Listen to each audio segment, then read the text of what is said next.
എൻ്റെ സഹോദരരെ, യോനായുടെ പുസ്തകത്തിൽ നിന്നുള്ള വായന. അധ്യായം 3, 1 മുതൽ 10 വരെ വാക്യങ്ങൾ. യോനായ്ക്ക് വീണ്ടും കർത്താവിൻ്റെ അരുളപ്പാടുണ്ടായി. എഴുന്നേറ്റ് മഹാനഗരമായ നിനിവേയിലേക്ക് പോവുക. ഞാൻ നൽകുന്ന സന്ദേശം നീ അവിടെ പ്രഘോഷിക്കുക. കർത്താവിൻ്റെ കൽപ്പനയനുസരിച്ച് യോന എഴുന്നേറ്റ് നിനിവേയിലേക്ക് പോയി. അത് വളരെ വലിയൊരു നഗരമായിരുന്നു. അത് കടക്കാൻ 3 ദിവസത്തെ യാത്ര വേണ്ടിയിരുന്നു.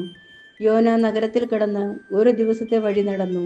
അനന്തരം അവൻ വിളിച്ചു പറഞ്ഞു, 40 ദിവസം കഴിയുമ്പോൾ നിനവെ നശിപ്പിക്കപ്പെടും. നിനവയിലെ ജനങ്ങൾ ദൈവത്തിൽ വിശ്വസിച്ചു. അവർ ഒരു ഉപവാസം പ്രഖ്യാപിച്ചു. വലിയവരും ചെറിയവരും ഒന്നുപോലെ ചാക്കൊടുത്തു. ഈ വാർത്ത നിനവെ രാജാവ് കേട്ടു. അവൻ സിംഹാസനത്തിൽ നിന്ന് എഴുന്നേറ്റ് രാജകീയ വസ്ത്രം മാറ്റി ചാക്കുടുത്ത് ചാരത്തിലിരുന്നു.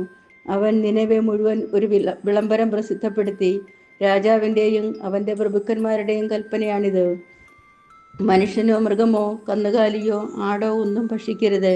അവ മേയുകയോ വെള്ളം കുടിക്കുകയോ അരുത്. മനുഷ്യനും മൃഗവും ചാക്കുവസ്ത്രം ധരിച്ച് ദൈവത്തോട് ഉച്ചത്തിൽ വിളിച്ചപേക്ഷിക്കട്ടെ. ഓരോരുത്തരും തങ്ങളുടെ ദുർമാർഗത്തിൽ നിന്നും അക്രമങ്ങളിൽ നിന്നും പിന്തിരിയട്ടെ.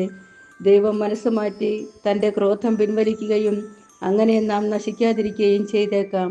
തങ്ങളുടെ ദുഷ്ടതയിൽ നിന്ന് അവർ പിന്തിരിഞ്ഞു എന്ന് കണ്ട് ദൈവം മനസ്സ് മാറ്റി അവരുടെ മേൽ അയക്കുമെന്ന് പറഞ്ഞ തിന്മ അയച്ചില്ല. നമ്മുടെ കർത്താവായ മിശിഹായ്ക്ക് സ്തുതി. എൻ്റെ സഹോദരരെ, വിശുദ്ധ ലൂക്കായുടെ സുവിശേഷം അധ്യായം 11, 29 മുതൽ 32 വരെ വാക്യങ്ങൾ. ജനക്കൂട്ടം വർദ്ധിച്ചു വന്നപ്പോൾ അവൻ പറഞ്ഞു തുടങ്ങി, ഈ തലമുറ ദുഷിച്ച തലമുറയാണ്. ഇത് അടയാളം അന്വേഷിക്കുന്നു. എന്നാൽ യോനായുടെ അടയാളമല്ലാതെ മറ്റൊരടയാളവും നൽകപ്പെടുകയില്ല. യോന നിനവേക്കാർക്ക് അടയാളമായിരുന്നത് പോലെ മനുഷ്യപുത്രൻ ഈ തലമുറയ്ക്കും അടയാളമായിരിക്കും. ദക്ഷിണദേശത്തെ രാജ്ഞി വിധി ദിനത്തിൽ ഈ തലമുറയിലെ ജനങ്ങളോടൊപ്പം ഉയർപ്പിക്കപ്പെടുകയും ഇതിനെ കുറ്റം വിധിക്കുകയും ചെയ്യും. എന്തെന്നാൽ സോളമൻ്റെ വിജ്ഞാനം ശ്രവിക്കാൻ അവൾ ഭൂമിയുടെ അതിർത്തിയിൽ നിന്ന് വന്നു. എന്നാൽ ഇതാ, ഇവിടെ സോളമനേക്കാൾ വലിയവൻ. നിനവേ നിവാസികൾ വിധി ദിനത്തിൽ ഈ തലമുറയോടുകൂടെ ഉയർത്തെഴുന്നേൽക്കുകയും ഇതിനെ കുറ്റം വിധിക്കുകയും ചെയ്യും.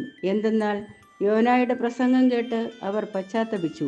എന്നാൽ ഇതാ, ഇവിടെ യോനയേക്കാൾ വലിയവൻ. നമ്മുടെ കർത്താവായ മിശിഹായ്ക്ക് സ്തുതി.